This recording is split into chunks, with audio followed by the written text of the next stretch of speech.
أعوذ بالله من الشيطان الرجيم بسم الله الرحمن الرحيم الحمد لله رب العالمين الرحمن الرحيم مالك يوم الدين إياك نعبد وإياك نستعين واهدنا الصراط المستقيم صراط الذين أنعمت عليهم غير المغضوب عليهم ولا الضالين آمين اللهم صل على سيدنا محمد وعلى آل سيدنا محمد كما صليت على سيدنا إبراهيم وعلى آل سيدنا إبراهيم وبارك على سيدنا محمد وعلى آل سيدنا محمد كما باركت على سيدنا إبراهيم وعلى آل سيدنا إبراهيم في العالمين إنك حميد مجيد سبحان ربك رب العزة عما يصفون وسلام على المرسلين الحمد لله رب العالمين.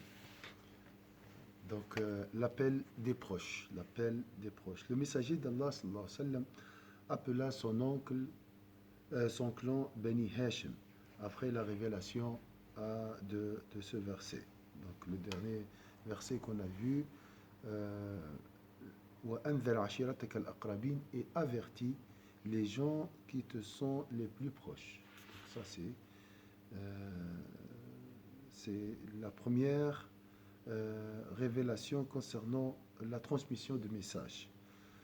Donc le messager d'Allah sallallahu alayhi wa sallam appela son clan Bani Hashim, sa famille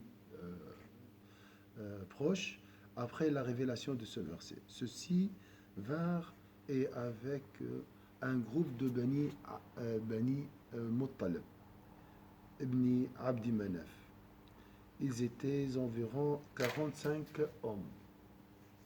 Alors, lorsque le messager d'Allah sallallahu alayhi wa sallam voulut prendre la parole, vous voyez la différence, nous, pourquoi j'appelle les autres? Pourquoi je m'intéresse aux autres? Pourquoi je transmets un message? Quel message? Je vis pour moi, j'ai mes soucis, j'ai ma vie, j'ai mes affaires, vous voyez? Quelle est la chose qui a poussé Sayyidina Muhammad sallallahu alayhi wa sallam à transmettre ce message, si ce n'est pas vraiment une révélation divine? Et aussi l'altruisme de Sayyidina Muhammad sallallahu alayhi wa sallam. Parce qu'il y a le monde physique et il y a le monde aussi spirituel, le monde impalpable. Ça, c'est le monde impalpable. Ça concerne l'existence ici. C'est donner un sens à la vie pour les gens, pour guider les gens à ce niveau-là. Alors, lorsque le messager d'Allah sallallahu alayhi wa sallam voulut prendre la parole, Abu Lahab s'empressa de dire, son oncle Abu Lahab, ceux-ci sont tes oncles paternels et tes cousins. Alors ne raconte pas des histoires. Il sait très bien. Il a entendu après des rumeurs sur l'islam et tout. Et sache que tes gens n'ont aucun pouvoir sur les Arabes. Je suis plus proche de toi que quiconque d'autre. Donc, vous voyez, les paroles sont lourdes ici. La dynastie de ton père te suffit. Je pense que c'est Muhammad qui cherche les honneurs ici. Si tu restes comme tu étais, cela vaudrait mieux que les Qurayshites et les Arabes sautent sur toi. Tu n'as vu personne se présenter à la dynastie de son père avec quelque chose de pire que ce que tu apportes. Donc là, il a après déjà, comme on dit, il a semé des parasites dans le public. Sur ces mots, le prophète sallallahu alayhi wa sallam se tut et ne parla point dans la rencontre. Donc la porte est fermée. Ça ne sert à rien de la forcer. Il les appela ensuite une deuxième fois et dit, louange Allah, je le loue, implore son secours, crois en lui et m'en remets à lui. J'atteste qu'il n'y a de Dieu qu'Allah, lui seul, en l'absence de tout associé. Là, c'est déjà très dangereux de dire ça. Pourquoi? Parce que eux, ils avaient 360 idoles. Ensuite, il dit, le chef de file ne traite pas de faux ceux qu'il guide. Le chef de file, donc le guide, ne traite pas de faux ceux qu'il guide. Par Allah, en dehors de ce qui il n'existe aucun Dieu, je suis le messager d'Allah auprès de vous, en premier et auprès des hommes en général. C'est la première déclaration du prophète sallallahu alayhi wa sallam. Imaginez, la première parole en public de Sayyidina Muhammad sallallahu alayhi wa sallam. Donc c'est la première fois que Quraysh et le monde entend le mot La ilaha illallah Muhammad Rasulullah. Hein? Nous, on le dit, on la répète plusieurs fois. Par Allah, vous mourrez effectivement de la même manière que vous savez dormir. Et là, subhanallah, la première chose, c'était quoi? C'est le monde invisible. Après la croyance en Allah et en messager, le monde invisible. D'accord? Donc, là, on trouve la réponse. Qui a créé le monde? Qui gère le monde? Et la vie après la mort. Les trois questions qui tourmentent l'être humain. Je viens d'où et pourquoi j'existe? Déjà. D'accord? Et après, la vie après la mort. Et vous serez effectivement ressuscité de la même manière que vous vous réveillez du sommeil. Et alors, les Arabes ne croyaient pas au monde invisible. Les Qurayshites ne croyaient pas à la vie de l'au-delà. Alors, effectivement, ressuscité de la même manière que vous vous réveillez du sommeil. Et alors, vous rendez compte de vos actes pour éternellement entrer au paradis ou à l'enfer. Yu'minuna billahi wal yawm al-akhir. Croire en Allah et au jour dernier. C'est les deux piliers de l'islam. Abu Talib dit, combien nous aimerions t'aider. Nous étions venus pour écouter ton conseil. C'est son oncle. Il a plusieurs oncles. Abu Lahab, il n'était pas croyant. Et Abu Talib, il n'était pas croyant, mais il l'a soutenu durant toute sa vie. Et ton discours a été très convaincant. Voici réunie la dynastie de ton père. Je n'en suis qu'un membre. Donc il est convaincu intérieurement, on voit qu'il est convaincu. Toutefois, je ne tarderai pas à faire ce que tu veux. Fais ce qu'on te demande de faire. Par Allah, je veillerai sur toi et te protégerai, même si je ne peux pas me permettre de quitter la religion de Abd al-Muttalib. Donc vous voyez, Abu Lahab dit, par Allah, il s'agit là d'un mauvais comportement. Montrez-lui la bonne voie avant qu'il ne soit trop tard. Voilà, là, Abu Talib répliqua, par Allah, nous le défendrons aussi longtemps que nous serons en vie. Et ça, c'est la parole chez les Arabes avant, c'est comme un contrat aujourd'hui. Donc nous avons deux familles, Abd al-Muttalib, Bani al-Muttalib et Bani Hashim. C'est deux branches de Quraysh. Le Quraysh, c'est la famille, c'est la tribu du prophète sallallahu alayhi wa sallam. C'est la tribu qui gouverne la Mecque. Sur le mont de Safa, vous vous rappelez que on a parlé de ça. Sur le mont de Safa, après que le prophète sallallahu alayhi wa sallam se fut assuré de l'engagement de son oncle Abu Talib à le protéger dans son appel à Allah, il monta un jour sur le mont de Safa. Inch'Allah, si on fait la Umrah, on va passer par le mont de Safa. C'est un rite parmi les rites du pèlerinage. On doit passer par deux monts à faire des allées et venues. Sur le mont de Safa, il s'écria, écoutez mes contribules. Alors les Qurayshites se rassemblèrent pour l'écouter. Il les appela à la croyance à l'unicité de Dieu, à la véracité de son message et au jour du jugement dernier.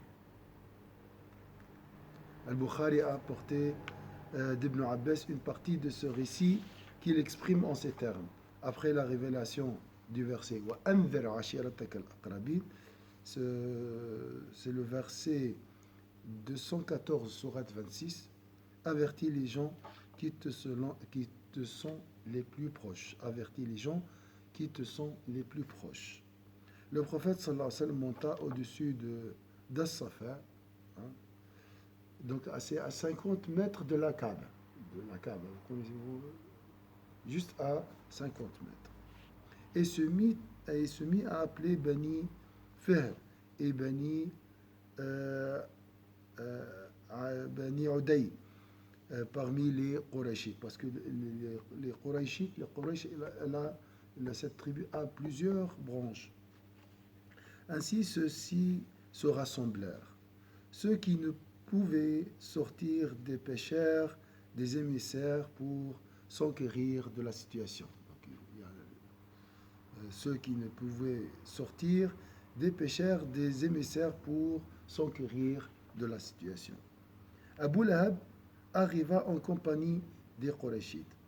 Le prophète sallallahu alayhi wa sallam dit: ne croiriez-vous si je vous disais qu'il y a dans la vallée des cavaliers prêts à vous attaquer?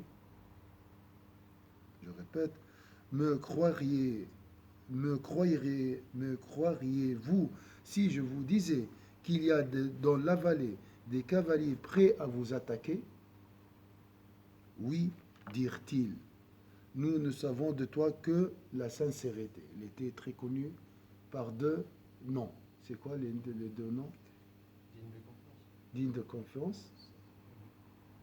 Véridique. Sadiq al-Amin. Le prophète sallallahu alayhi wa sallam reprit: alors sachez que je viens vous avertir contre un dur châtiment. Abu Lahab lui répondit que tu périsses le reste du jour. Là, c'est le premier affrontement direct. Est-ce que pour cela que tu nous réunis? Moi, j'arrête tout. Hein. Je ne veux pas des problèmes avec mon oncle. Pourquoi tous je vais gagner quoi, moi, à la fin? Hein? Alors, que tu périsses le reste du jour. Est-ce que pour cela que tu nous réunis? Alors Allah fit descendre Tabbat Yada Abi Lahab, que périssent les deux mains d'Abi Lahab, et que lui-même périsse. Donc ça, c'est un châtiment prescrit à Abu Lahab. Et là aussi, c'est un miracle. Abu Lahab, pourquoi ne s'est pas converti à l'islam? S'il s'est converti à l'islam, donc le Coran devient faux. Hein? Muslim a rapporté d'autres parties le récit de Abu Huraira qui dit: après la descente du verset avertis les gens les plus proches de toi, le messager d'Allah sallallahu alayhi wa sallam appela tout le monde et dit: ô vous Qurayshites, sauvez vos âmes de l'enfer. Ô vous fils de Ka'b, sauvez vos âmes de l'enfer. Ô toi Fatima, fille de Mohammed, sauve ton âme de l'enfer. Par Allah, je ne peux rien vous assurer auprès d'Allah. Toutefois, nous avons une parenté dont je remplirai les devoirs. Ce grand cri réalisait l'objectif de la communication. Le messager d'Allah sallallahu alayhi wa sallam précisa aux gens les plus proches de lui que la croyance à ce message était l'expression des liens qui les unissaient à lui, et que le chauvinisme, pour raison de parenté, tel que vécu par les Arabes, s'était fondu dans la chaleur de l'avertissement venant d'Allah. Donc il y a le message et il y a le respect de la parenté. Le chauvinisme ou le suivisme aussi, le mimétisme. Donc je crois j'aime mes parents, je crois à ce qu'ils croient, c'est leur conviction, d'accord? C'était un kit ensemble, hein, un kit complet. L'appartenance à la famille, aux croyances, là, hein. Non, le prophète a séparé les choses. Le respect du lien parenté, oui, mais pour les idées, là, je suis libre. D'accord? L'exposé de la vérité. Et c'est l'islam, c'est une, on peut dire, révolution contre le mimétisme, contre l'esprit du troupeau, suivre les autres. Il faut réfléchir et faire ses choix dans la vie. L'exposé de la vérité. Et est-ce que vous avez une remarque sur cette période? Moi, juste ce que j'ai pas compris, celui qui se fait châtier, c'était son oncle. Oui, c'était son oncle. Donc, il n'a pas reçu encore le châtiment. D'accord? Mais on sait que maintenant, malheureusement, il est parmi les gens destinés à l'enfer. Ouais, ouais. Moi, j'avais déjà entendu Pourquoi il ne sait pas, il n'a pas changé de voie? C'est Allah Azza wa Jal. Donc c'est lui qui connaît l'avenir. Il savait que, voilà, Allah sait qu'il fait partie des gens de l'enfer, malheureusement. Autre remarque? Ce qui est intéressant, je trouve, c'est que dès le début, il y a toujours cette. En gros, il y a le prophète sallallahu alayhi wa sallam qui dit moi je suis dans la vraie voie, Ouais. et il y a son nom qui dit je suis la vraie voie aussi. Ça veut dire ils peuvent utiliser le même mot, mais le sens n'est pas le même, Oui. le fond n'est pas le même. C'est un peu exactement comme on a aujourd'hui. Oui, Où des fois on entend tellement de choses où on se dit mais où est la bonne voie? oui, Et c'est vraiment quand après on lit plus sur le prophète sallallahu alayhi wa sallam et sur la religion qu'on comprend ce qu'il voulait dire. Mm. C'est ça que j'ai trouvé vraiment. Et qu'ils n'ont pas essayé de changer ça, les historiens musulmans. Ils ont toujours dit, ils ont vraiment dit les paroles qui ont été rapportées même aux ennemis de l'islam. C'est ça qui oui, est un peu- oui, oui, oui, c'est juste. Non, ils ont transmis tout ici, la discussion, même l'endroit ici, ça fait. Après 23 ans, le prophète est revenu au même endroit pour remercier Allah Azza wa Jal. Remercier Allah pour sa victoire. Et mets-toi à la place du prophète, ça, qu'est-ce que tu vas faire face à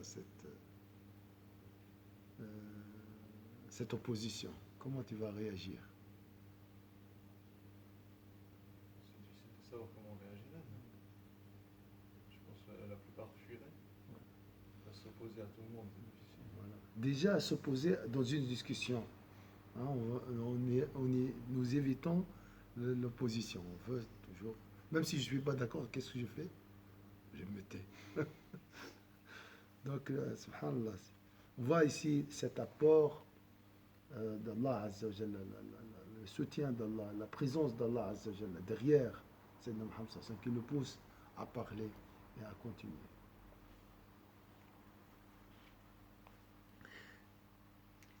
Chef, moi aussi, j'aimerais dire Ouais.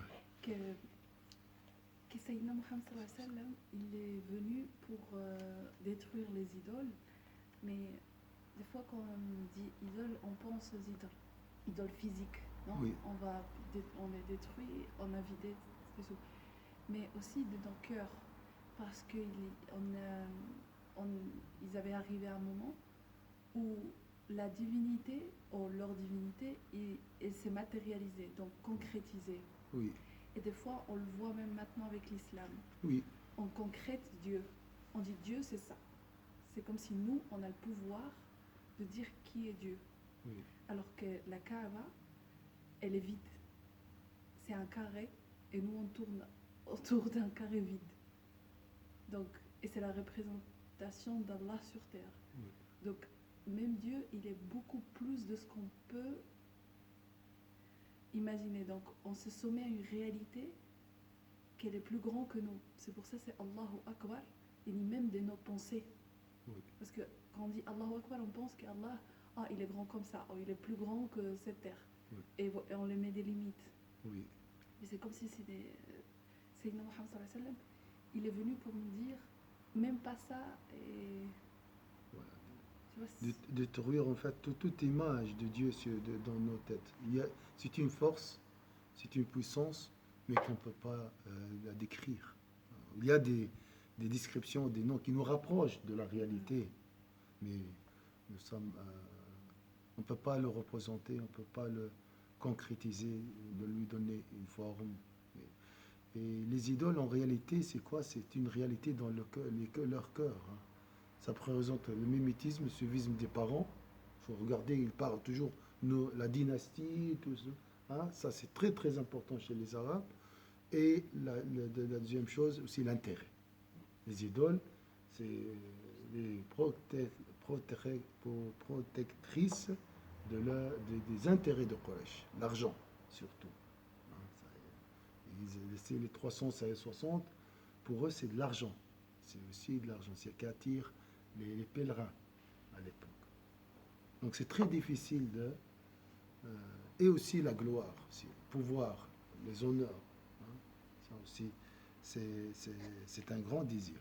Shahwat sultan, shahwat al-mal ou shahwat taqlid. Donc, trois désirs ici. Le mimétisme, c'est plus facile. Suivre ses parents, c'est très émotionnel aussi. Hein. C'est très difficile de se détacher. Et même si c'est pas, ils sont pas là ou ce suivisme n'est pas utile, c'est très difficile de se détacher de ça. L'exposé de la vérité, surtout ça, c'est le voile de mimétisme. C'est un grand, grand voile. Hein. C'est pas facile de le supprimer. L'exposé de la vérité et la réaction des associateurs. Cette voix ne cessa de vibrer à travers la Mecque jusqu'à ce qu'Allah révéla le verset. Expose donc clairement ce qu'on t'a demandé et détourne-toi des associateurs. Donc, au début, la révélation ou bien la mission était en cachette. Donc, le prophète sallam prêchait l'islam en cachette dans une maison qui s'appelle Al-Qamna. Maintenant, c'est devenu une révélation pour tout le monde. Alors le messager d'Allah se leva, clamait tout haut l'appel à l'islam dans les divers rassemblements des associateurs. Récitait à ceux-ci le livre d'Allah et leur disait ce que les messagers disaient à leur peuple. Ô mon peuple, adore Allah, tu n'as d'autre Dieu que lui. Alors, est-ce que vous avez des commentaires sur ce paragraphe?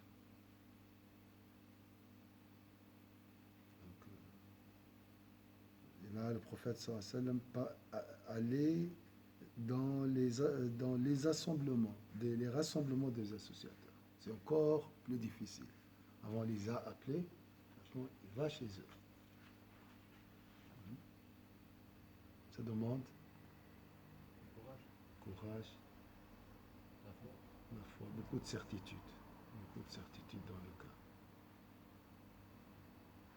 C'est pour ça, Cheikh, aussi, nous, on renouvelle la shahada continuellement.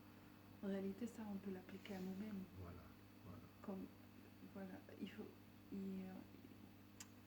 notre conception de din, d'Allah, elle peut pas être, on peut pas se stagner en cette, avoir déjà, alhamdoulilah, je connais mon Seigneur, et voilà, si n'importe qui me parle de l'islam, je le prends en imitant ce qu'ils faisaient eux. Sinon, je dois toujours répéter la ilaha illallah. Il n'y a pas de divinité qui est Dieu. Est-ce que c'est ça, c'est Dieu vraiment? Donc là, on voit vraiment la réalité historique de la ilaha illallah. C'est la ilaha illallah appliquée. C'est pas facile ici.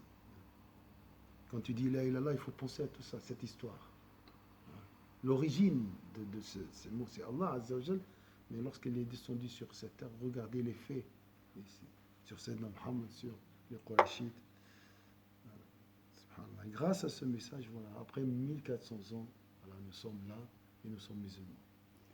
Cheikh, est-ce que la ilaha illallah d'Ibrahim alayhi salam, c'était la même que Sayyidina Muhammad? Je veux dire, elle est descendue d'une manière complète avec Sayyidina Muhammad sallallahu alayhi wa sallam, ou dès qu'elle a descendu la première fois, elle était complète? Au niveau du dogme, donc la ilaha illallah, c'est la même.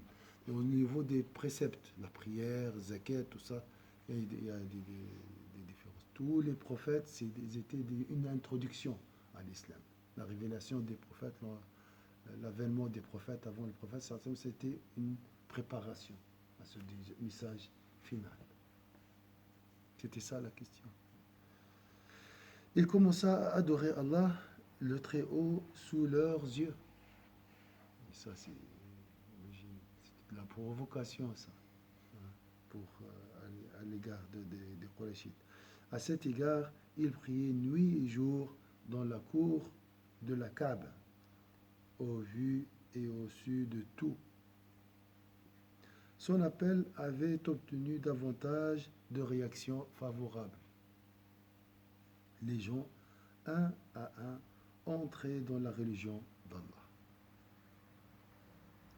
Régnaient entre eux et les membres de leur famille réfractaires à la reconversion, la haine, la distanciation et l'intransigeance.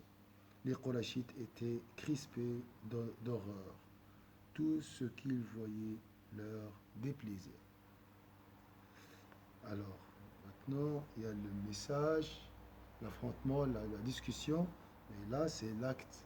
Ils pratiquent l'islam devant les Qurayshites. Est-ce que vous avez une remarque ici?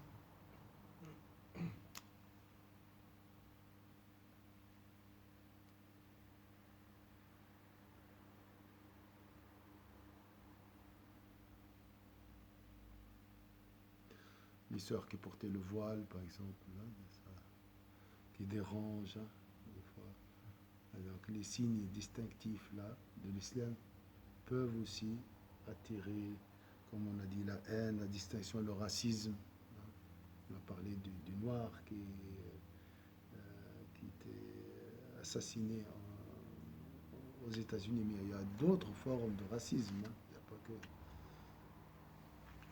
C'est toujours difficile d'affronter la pensée répandue. On va dire comment on pourrait faire la différence avec actuellement quand on a des gens qui disent, on va dire, qui vont entendre ce passage et qui vont dire je m'en fiche en gros de ce que les Suisses peuvent penser et autres, je vais faire ma prière s'il le faut dans la rue. Oui, ça c'était au début du message. Mais après, nous sommes une rahma, une miséricorde pour l'univers. Donc l'islam, c'est comme un enfant qui est né. Au début, il était un enfant. Après, voilà, petit à petit, le prophète sallam n'a déversé aucune goutte de sang pendant l'ouverture de la Mecque.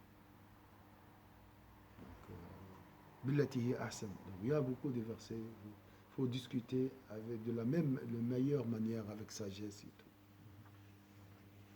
Et au début, c'était ça. Il n'y a pas de violence ici aussi.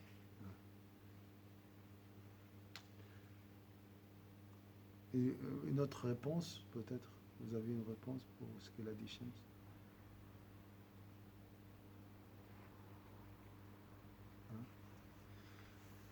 Le groupe consultatif pour empêcher les pèlerins d'écouter l'appel.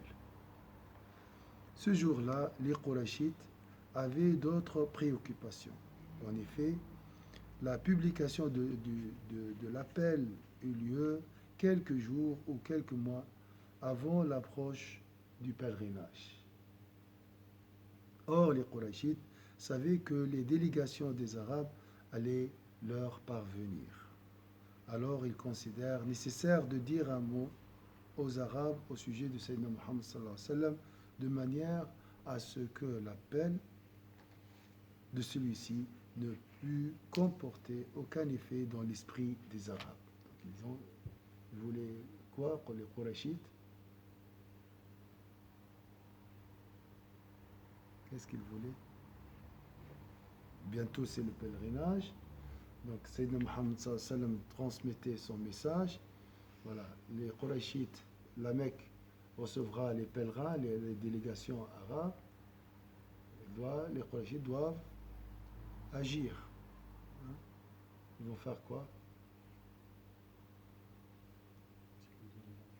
Donner de l'argent aux essayer de donner de l'argent au prophète qu'il- pour... voilà. Donc ils vont utiliser toutes les manières pour empêcher la transmission de ce message, ou que le message arrive aux Arabes.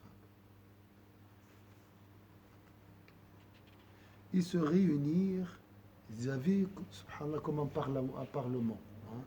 Ils étaient très, très bien organisés. Très bien organisés. Ils se réunirent chez Al-Walid ibn Mughira, ça c'est un grand sage de Quraysh, pour se concerter sur ce qu'il fallait dire. Al-Walid leur dit, parlez le même langage. D'accord? Parlez le même langage.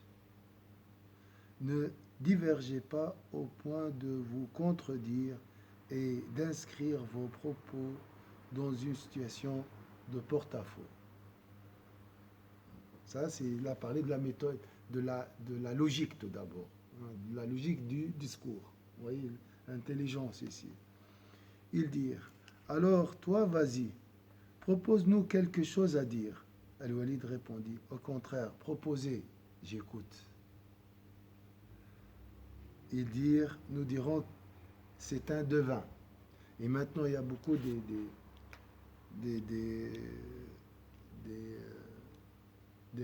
des orientalistes, hein, ou bien des historiens disent c'est un devin. Chaque tribu avait un devin.